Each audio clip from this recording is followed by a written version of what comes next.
Welcome back, fellow adventurers. Today we embark on an exhilarating journey through the heart of Africa as we uncover the enigmatic world of cryptids, mythical creatures that have fascinated people for centuries. Get ready to be captivated by the untamed wonders of the dark continent.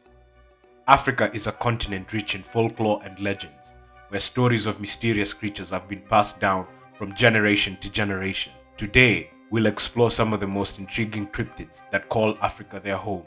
Lake Tanganyika. Our first destination takes us to the legendary Lake Tanganyika, nestled between Tanzania, the Democratic Republic of Congo, Burundi, and Zambia. Deep within its murky waters, locals speak of an aquatic cryptid known as Mokelembembe. Mokelembembe is a massive creature resembling a long-necked dinosaur. It is believed to have the ability to breathe both underwater and on land. Locals say it possesses a calm demeanor, but its existence remains shrouded in mystery. Savanna landscapes.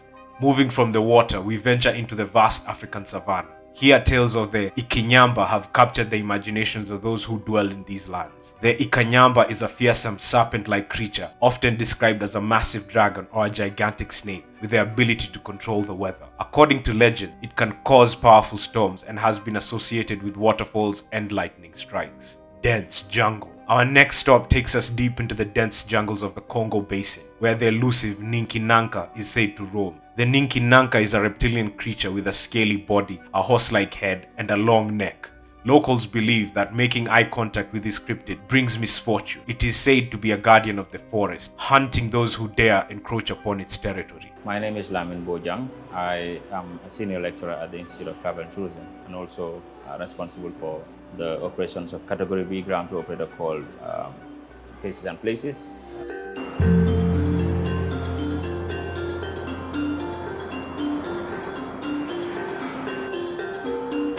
In the Gambia, there are various stories about the Ninkinanka. Each tribe has its own story of the Ninkinanka. Now, the one I'm going to give is going to be a Mandinka one because I come from the Mandinka tribe. The Fulas have their own story of the Ninkinanka. It is believed that the Ninkinanka is a very wild and dangerous creature. It is said that it has the body of a crocodile, the neck of a giraffe, and it has 3 horns. And these are the horns that they use to pierce people and tear people apart, or enemies, or whatever they want to fight against. They're a little bit different from the other dragons that we hear from European stories and also from the Oriental stories. Some people say they are pretty much similar to the Chinese dragon, but with horns. So there was this story about the Ninkinanka and the Kroll, which is the Kana. My grandmother used to say to me that they used to live together. The Ninkinanka and the Kroll used to live together, but they have separate kingdoms. So the Ninkinanka have their own kingdom, and the Krolls have their own kingdoms as well.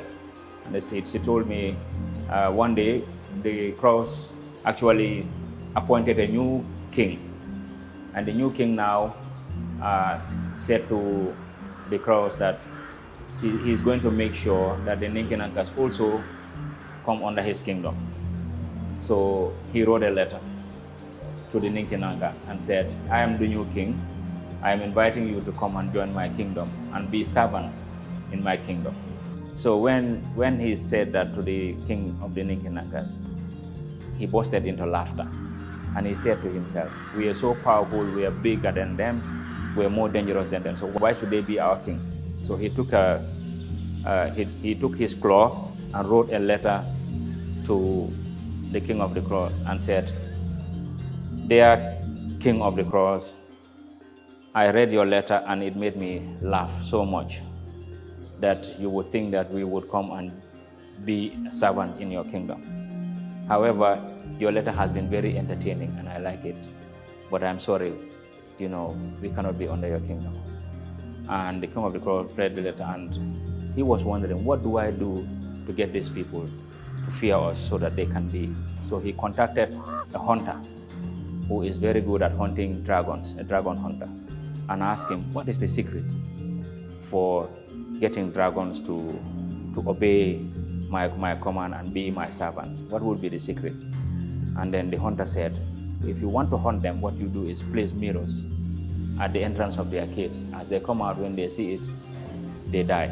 it is a belief also that if Ninkinankas see themselves, they die. If you see them before they see you, you might also die. So the Ninkinankas used to gather in a cave, where the swampy areas in a cave, and train how to spit fire. Who can spit fire more than the other one? The king of the crows decided to go and get big mirrors. He knows when the Ninkinankas are coming out, and he went and placed big mirrors in front of the cave. So as the Ninkinankas were coming out of the cave, each one that comes out and sees themselves in the mirror drops and dies.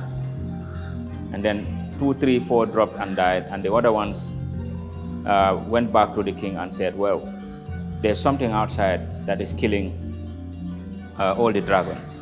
I don't know what it is, so we should not go outside. So when the king of the crows stood there for some time and no other Ninkinanka came out, he did not see the king come out and others. He shouted into the cave, I wrote to you inviting you to join my kingdom as servant, and you refused. If you do not join my kingdom as a servant, you will remain in this cave forever. So the king of the Ninkinanka had a discussion with all the other subjects. Some of them said to the king, okay, let us just subdue and become part of the servants of his kingdom. But others said, as Ninkinankas, we are powerful, we are great creatures, everyone fears us, everything fears us. So we should not give in to these small creatures. So we rather remain in this cave until we die. Since that happened, Ninkinankas never came out of their caves. According to my grandmother, our generation will not see Ninkinankas. Other generations will not see them because they decided not to come out now. They decided to remain in their caves. Remote village.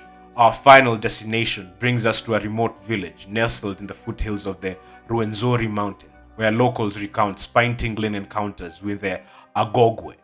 The Agogwe is a small, ape-like creature standing around 4 feet tall. Its fur ranges from brown to grey and moves swiftly through the dense vegetation. Though shy and elusive, some villagers claim to have encountered these beings deep within the forest. Africa's cryptids are more than just mythical tales. They represent the connection between humanity and the natural world, reminding us of the mysteries that still lie within the unexplored corners of our planet. Join us next time as we continue exploration of the world's most fascinating cryptids. Remember, the world is full of wonders waiting to be discovered. Until then, stay curious and keep exploring.